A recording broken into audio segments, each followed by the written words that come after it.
welcome to In Retrospect. I am Brandon Forbes, and today I am joined by the lovely Josh Tackett, visual effects guy, and more. Every time I say he's got a great singing voice, and one day we'll get to hear him sing. Sing something. I'll drop a beat. Don't freeze up. I don't have any. I don't got any. We'll just post a link to Maybe something next he time. made when he was like in high school. It'll be really Do good. that. I just dropped a beat for no reason. Unbelievable. He dropped a beat. Mad beats. We'll have to do a live studio performance later. I'll even sing, and I can't sing so that you'll sing. We sang on the first episode. Oh, come on. Unbelievable. This is off to Stage a fright. great start. I mean, we're talking about creativity today, so maybe we can be a little different. And then to my left, Josh Franks, Glad to be here. editor extraordinaire. And then to his left, Jason Burks, the man, the myth, the legend who started it all. Hello.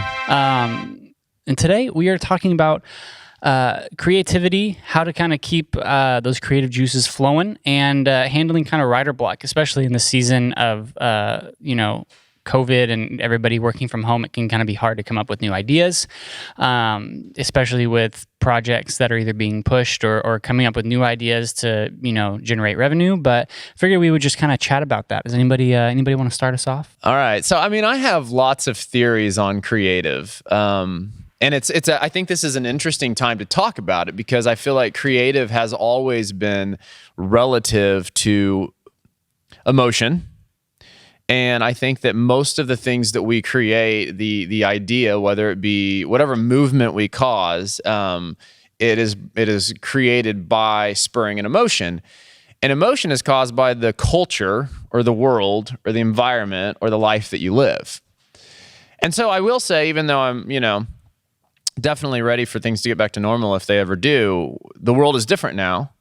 And so it does change the way that you write and think because things that maybe were funny, like, aren't funny anymore. And maybe things that, really spur you, like certain emotions that could be determination or sadness or, a rise in you to overcome. Those triggers are different than they were preceding the pandemic because we've even experienced with several videos recently where, we wrote these scripts, they were beautiful, they were approved before this happened, the music was approved, everything, and then we're working on the edit, and because what we were trying to tap on the nerve of the viewer of those moments where you're not sure if you're going to make it and you don't know what your next step is, but then you found it and you overcame it and it was amazing. Well, that type of video is common for us and we feel good about it. But right now, those initial emotions make you feel like the world is falling apart and you don't know what's next because, quite frankly, that is the way a lot of people feel. So it's everything's sort of changing. Now, at the end of the day, I don't believe that the world is over and I don't think that we're going to be in this environment forever. So if I step away from all those things, I would just say that like my step one, and then I'm going to stop talking, I'm going to hand it off. Because I'll just talk forever. My step one is I always ask myself, who's the audience? What emotions do they currently feel? And what emotions do I want them to feel? And that makes it very easy because once you define who that audience is, you can think about where they're at, what they're doing, what they like, what they don't like, what annoys them, what makes them happy, what experiences they've had in their past. And then once you identify that, you can go, okay, so that's the kind of person I'm trying to take from their current state of emotion to this desired state of emotion. And that's my block one when I start writing. For me, I guess, creativity is such a wide term, but if we're talking about like, let's just say writing a script or writing a voiceover or writing, a concept for a video, for me, the first thing that I kind of start with is what's my box that I need to live in. And the reason I say that is because I think if you have this like unlimited playground to do, your ideas, you're never going to come up with a good idea because there's just too many possibilities of things that can happen. So the first thing I like to say is like, okay, what are my boundaries? What are my constraints? Like I'm trying to write something that's about X, let's just say, I'm writing a voiceover. Okay. What's it about? Like, who's the viewer? I kind of start out with a few questions to like kind of refine and, define my target, I guess. And then from there, that's like the more like left brain stuff. I completely go right brain, and I like to listen to music while I'm writing, and basically just like free write and write down probably 10 times as much as I would actually need, and then refine it later. And that's pretty much like my process. So start with like, what's my target? What's the box that I need to live in? And then from there, like write a bunch of just junk and then refine it later. So that's I mean, I guess what I'm describing is probably like how I would write a voiceover for a video. But it probably applies to any kind of script writing. Like even if I was going to write a comedy script, I might put on like a funny, movie soundtrack that's got a lot of comedy in it, just to kind of get me in that mood. Like Jason was saying, it's all about emotion. So, if you're writing something super emotional and you put on a really emotional piece of music, you're just going to start thinking that way. And like with writing a voiceover, like if I can find the track that's going to go in that video, and just play it on loop in my headphones and not talk to a single person, that'll get me in that space, and I'll probably write something that almost goes with that song. It feels like almost like it's part of that song. Yeah, it's like a cadence, and it's almost like a dance. Yeah. For me, like the first thing I had to come to terms with, especially in a leadership creative position, there's not an option to not be creative. Yeah. There's not an option to not have an idea, especially when people look up to you to have those ideas. So that's the first thing, knowing that we're paid to have ideas, endless amounts of ideas. And when I do hit those blocks, how can I problem solve to find the end goal, right? And for me, that's like getting on YouTube, for instance, and just seeing what's out there. Just seeing what's out there, not to copy it, but just to maybe spark an idea. Right. Maybe give you a word or two that you're like, oh man, that was really powerful. So when I hit those writer's blocks, it's like, okay, let's remove myself from this cloud that I'm in and just find some inspiration. And then if that doesn't work, then look towards you guys, teammates, that can kind of help maybe spark some ideas as well. Like a lot of times Jason will be like, all right, guys, go upstairs, brainstorm for 30 minutes, come up with as many ideas as you can, and then we'll go from there. And 10 times out of 10, one of us always has an idea. Mm-hmm. Like we never have a brain fart all together at the same time. It just doesn't happen, especially with the amount of people we have here, which is great. So for me, it's just problem solving, like you said, Tackett. Like what are those boundaries? And then, because like what you said, there are boundaries. Like there's boundaries with budgets, talent, crew. And I've been in positions in the past where the writing happened and it was all great in this person's head, but it was not executable because we didn't have the proper, man, I'm spitting all over the place. You guys see that? I just spit like 6 feet. Yeah, that's why we wipe these down every time we're done. Goodness. But yeah, like the ideas would fall flat because basically the script was too long. Right. We didn't have the right people hired. We don't have the right cameras to shoot that shot. So it was like all these little knocks that kept happening made this creative not quite as effective because it kind of goes back then to what Tackett said, which I thought was really interesting, because a lot of times I think when you think of creativity, I mean, I think you said you kind of have to put yourself in a box, which I think a lot of people, when they're, like, no, I don't want to be put in a box. I want to be creative. I want to do this. But I think you do that and then you end up with what Frank just said, is an idea that's not executable in budget amount of time, just overall like cannot be done. And it's like, well, take it back. Why? Well, it just needed to be a voiceover. Well, I kind of had this thing in mind where we were filming somebody and it wasn't a voiceover, or, we don't have a budget for that, or I wanted it to be 3 minutes long. Well, it's not. It's a 30-second commercial, or things like that. Maybe, what are some of those, Jason? I know like you've done a lot of the writing for the majority of this company, but like what are kind of, you've talked about it a little bit, but the things that like when you're looking at obviously the audience and whatnot, but what other things are kind of like that you have to realize, you can't just be creative in this like ethereal sense of like, I'm just going to come up with the best idea. Like you have to put some sort of restraints around to help yourself in the end to get something that's going to be worthwhile. Yeah. I mean, there's a lot of factors, and one thing before I answer your question, Forbes, that I just wanted to throw out there that I thought of when Franks was talking. There was this story, and I'm probably going to botch the story, but it was about this teacher, this art teacher that had a classroom, and he taught clay. That's what they were doing, is sculptures and stuff. And in the beginning of this 4-week session, he said, I think it was to like prove a valuable life point to everyone in that class, and it's such a cool thing. And when I heard the story, I was like, oh my gosh, that's totally Retrospec. That's probably why I've navigated things the way I have. He took the class and he divided it down the middle. And he said, okay, you 15 students over here, for the next 4 weeks, I want you guys to make one, I think it was a coffee mug. I want you to make one coffee mug. And you're going to make it out of clay, and it's going to be the best. You can only make the best. So I want you to perfect it. I want you to work on it. Don't want you to make more than just one. And at the end of 4 weeks, I want to see this perfect coffee mug.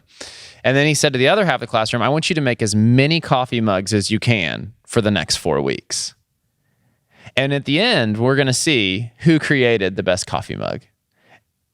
And it kind of goes without saying, but the half of the classroom that had done the quantity made the best coffee mug because they had perfected it. They kept trying things, they screwed up, they fixed it. They tried another one, they screwed up, they fixed it. And by making so many coffee mugs, they became really, really, really good at making a coffee mug. While the other one, by just making one, you had no opportunity for mistakes or fixing. And I think for us at Retro, even though I take everything we do really serious, a lot of people are just like bewildered by the fact that we really do output, I don't know. I mean, in crazy seasons, 50, 60, 70 videos in a single month, which is, if you do math, I mean, there's only 20 work days in a month. So that means like you're putting out 2 to 3 finished projects of video every day. I mean, a lot of people, I remember when I was 16 years old doing wedding videos, I'd be lucky if I could finish one in a month. Yeah. And so, not that we're doing wedding videos, those are complex and hard to work on, but I just think that there's a lot of truth in that. And it's also true with writing, just in that quantity aspect of how can we just generate as many ideas as possible to see which one hits the best. But back to what you were asking, Forbes, it's funny over the year, there's so many factors. And I always think it's funny, like I have a lot of people come to me with ideas, whether it be clients or friends, or people are always like, I got the script, or I want to do this, or I want to do that. And it's very, ideas are endlessly valuable, but ideas are cheap. We've all heard that term, like, oh, I got this idea for like this motorcycle TV show where this guy like drives a motorcycle and he goes from New York to like Seattle and he does it all in 2 days. Okay, cool, whatever. But then when you take it past that to the point of like, okay, how do I write this into something that, is the right time frame for the company that wants to distribute it? It has all the right locations so that we can get all the approvals. It has the right talent so that it appeals to the right audience. It is shot in the right season so that we can actually physically do it. All the different interactions that character has along the way are politically correct and speak to the audience in a way that, motivates the viewer the way that we want to motivate them. It's all on budget. And hey, on top of all that, it has to just be good. Like it has to just be good. It has to we want it good. We want people to like what they're watching. It needs to be fun. It needs to be engaging. It needs to be entertaining. You're talking about a tremendous amount of variables. So I feel like, this last year I made a pretty strong effort, without giving away all of our secret behind the scenes details, but, I made a strong effort at creating a form that really detailed out all of these factors of what are all the questions that have to be answered, how many T's have to be crossed and I's have to be dotted to make the perfect video for a client that's hiring you to speak about their brand to the world. And it's really funny. I'd love to say all you have to do is this one thing, or these 2 things, or these 3 things, or these 4 things. I think it's fair to say it's about 15 things. I think that's fair. Yeah. And a handful of those is it speaking to the right audience? Is it the right duration? Is it created in the right context of the distribution platform? You know, if it's on social media, it's going to feel a little bit different than if it's on Netflix. If it's on television and it's 30 seconds long, it's going to be different than if it's a 3-minute video that people are downloading from a website. So it has to be appropriate. Then you always have the bullet points. You know, every client that hires us says, hey, I got to communicate these 6 or 7 things. Okay, we got to get those in there somehow. Is it authentic? Can we do it without it being contrived? Is it believable? Is it politically correct? There's a lot of factors. So those are just kind of a handful of things. But you know, for us, we've created this form that says this is how we answer all those questions. And so when we're writing, it's easy because we can look at those and go, okay, every idea that I have, it has to navigate and check all those boxes at the same time. And when the editor is editing, and when we're picking music, and when we're casting talent, and when we're selecting locations, and when we're filming on location, and all these different factors, when we're doing all those things, we can look back at that and say, is it continuing to check all those boxes? And you know, I think a lot, like I remember in my early days working with different ad agencies, and not every ad agency has a brand strategist or a brand manager, but a lot do. And I remember the first time I was probably like, I don't know, 21 or something, and I met with a brand manager, and I was like, what kind of job is that? Like, a brand manager, what do they even do? They just like sit around and look at the logo and smile every... Damn, that's a nice font. That's good. Oh, look at those colors. I love those colors.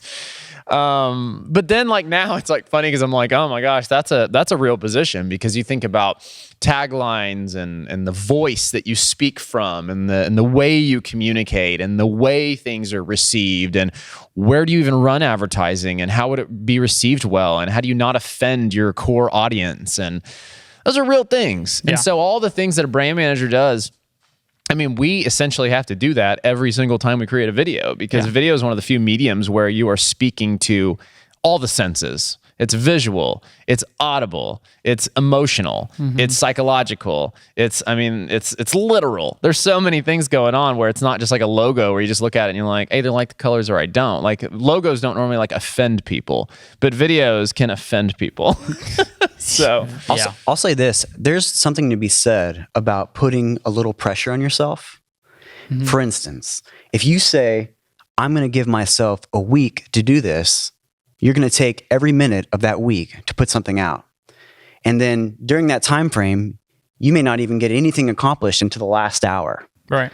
If you put a little pressure on yourself and say, I'm going to get this done in 2 days, no matter what, you'd be surprised how quickly your brain starts to think of things. It happens all the time with Tackett and I. We're asked certain things. Hey, can you guys come up with something on the fly? We need it in 36 hours. Happens all the time. And it's like, initially you hear that and you're like, oh man, there's no way it can happen. But then all of a sudden, because the pressure's on you, boom, this idea comes up. And then right after that, the follow-up idea comes up on how to make that happen. It's really crazy how that works.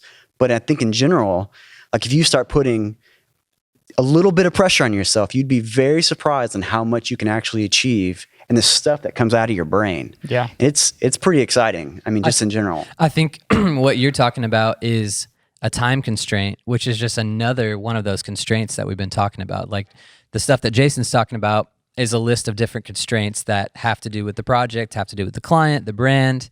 And you're talking about a time constraint, which I think is like one of the most important things for creativity. Is if you don't have a deadline, you're not going to come up with anything. That's so true. Or even when creating, like not just the writing, but actually creating the video itself. Like when you're, as an editor, like you're being creative the entire time you're editing. Like having that deadline, like you've got a day to put this edit together. You're gonna have something at the end of the day. I mean, it might not be a feature-length film, but you can have a good 3-minute edit done in a single day if you're like, just hardcore going at it. So I think constraint, it just keeps coming back to that. But I think it's you set the constraint at the beginning, and then you get out of your analytical mind and you go into your right brain while you're actually creating. So you know the constraints, but then you set those aside and you go, okay, I'm going to just be creative for a second. I'll clean up the mess later. And you got to make a mess for a while and then clean it up. So I think it's almost like this weird switching back and forth between those two sides of your brain. and making sure that you're not like living in your left brain the entire time. But yeah. That's awesome. I concur. What do you guys think about the difference between, maybe let's talk about writing, but the difference between writing a script or an idea on your own versus in a group setting? Maybe, I don't know, who wants to? I think the group needs to be small. We've experienced this in the 48-hour film festival situations where, you get a huge group with a lot of ideas. It's really hard to hone in on one. You get a smaller group with 3 or 4 people. Well, now it's a lot less ideas, which it's really easy. It's a lot easier to hone in on something. So I would say I love writing in a group session. We talk about these short films and we all have great ideas, but I do think it's a lot easier to execute a script with a little bit of a smaller group in general. That's just my opinion. But Jason, what do you think? Yeah, I mean, group writing, I would almost say at this point isn't actually a thing. Maybe somewhere in the world they have it figured out. But at the end of the day, somebody has to put a sentence together, and sentences are constructed in your mind. And so like, unless you can like plug, into another human and you can actually let your thoughts diverge into each other in the mind space before they, come out into, a manifestation, which I don't think that's invented. I don't think it's invented You mean like yet. in Pacific Rim? I was Whenever gonna say they're drifting. Yeah. Yes, exactly. Just let them flow. Don't latch on. 30. Tune them out. Stay in the drift. The drift is silence. So, I mean, to me, of course, and we do so much stuff here because I'm all about input. But I'm sure every company that works in the creative space has a different way that they take information from large to small. But I believe that group writing, for lack of better words, is brainstorming sessions, then identifying key elements, then potentially supporting that with a handful of creative possibilities, and then choosing the right person that is inspired and excited to run into their imagination with these things and let them reference those things and see what resonates. I think that's kind of the way I often, try to hand things off to people here that are writing. I may have a vision, and I might say, you could do it this way. You could do it this way. Example would be, we're shooting a commercial for, I don't know why I keep going back to motorcycles. Let's change it up. Let's say longboards. Ooh. You're filming a commercial for some longboards. It's like, yeah, we could have somebody on the Pacific Coastal Highway that's like cruising pat down Big Sur and it's shot at sunrise. And we start with them, cracking their knuckles and taping everything up and getting that board. Or change it up. Let's do something crazy and let's put them in the Himalayas, right? And so they're up in this freezing environment in a big parka, but they're on a longboard. This is something that we've never seen before. Or what if instead they're jumping out of an airplane with their longboard and they're going to use their longboard while they're skydiving? I mean, these are all different cool possibilities. These all sound pretty neat. Which one resonates with you? Here's the bullet point that the clients want. They want these 7 boxes checked. It needs to be fun, energetic. We know it can only be 30 seconds long. We know there's 5 features that you got to cover: the bearings, the wheel diameter, the urethane in the wheels, and what kind of tread is on it. Cover those things, but which one resonates with you? And that writer, I think, will then, that's why I think even selecting writers is really important. I think it's really cool here because we do have a very wide handful of people that write.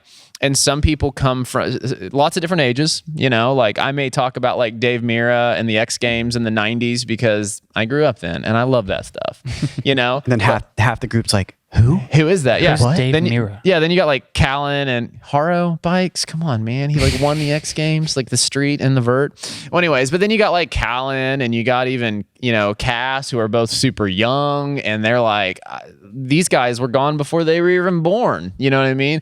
You got Franks, who loves comedy and does a really good, and of course your editorial background really helps you write because you're like, I know those secret little shots I need. And I think Tackett, I mean, you've kind of written things all over the place, like whether it be like anthemic and emotional to like highly technical and specific, which is cool. And so I think that like selecting that writer, knowing where they gravitate towards and looking at the project, that's probably mostly my job, but like, okay, this is the kind of project it is. This needs to be a Frank's project. And that way, when he does gravitate or resonate with a certain concept, it allows him to be free and just to write. Because that's what's most important. I mean, good writing, you can always tell if somebody enjoyed it. You can always tell. If they hate it, you can tell immediately. Yeah. So That's good. That's awesome. Did I talk too long again? No, that's great. Do you guys could put one of those little things on me that they put on the dogs? And when I talk too long, I'm just like, okay, sorry. Somebody else's turn. Just hitting the buzzer. Oh, I'm done. Jason, I want to see that commercial, like that. Those know. 3 ideas I you feel just like came up you with. Like, had- I think that should be one commercial. I mean, I love be. that. You could bring it all together. So if Jason's you're- the only person that would literally write a commercial while we're doing a podcast, and it's like actually like you just wrote a commercial. So if you're a that's what I do. longboard brand, maybe Arbor or another Sector 8. Shoot us if an they're email. still Sector around. 8. Yep. Sector 8. Give us a call. But that's all we got. That was I feel like that was some good content. Appreciate you guys listening, and stay tuned for some more. Goodbye. You got to say like and subscribe. Like and subscribe. Like and subscribe. Ring that bell. I don't know. I don't have a bell. I Ring watched it. YouTubers say that, I think. We have over 3-digit subscribers right now. It's pretty good. 103. 3-digit. And, we really do this for our fans. There's a lot of you guys out there. You guys have been asking us to do different things. All 6 of you. I think my mom, my Yeah. wife, Yeah. Frank's wife, My wife's in Tackett's my wife, mom, my wife. your mom. So we've easily got 10 people that are really rooting for us. So we hope you guys are enjoying this. And You could be the 11th. you could be the 12th person. You could be. Be awesome. Nathan keeps saying we need to work on these endings. I think they're great. That was a really good. I feel like that was a strong ending. I think you just play this and you fade the music in. It's fun. Yeah. It'll be fun. Yeah. Adam, great. are you here for Pretty hair good. and makeup? Yeah.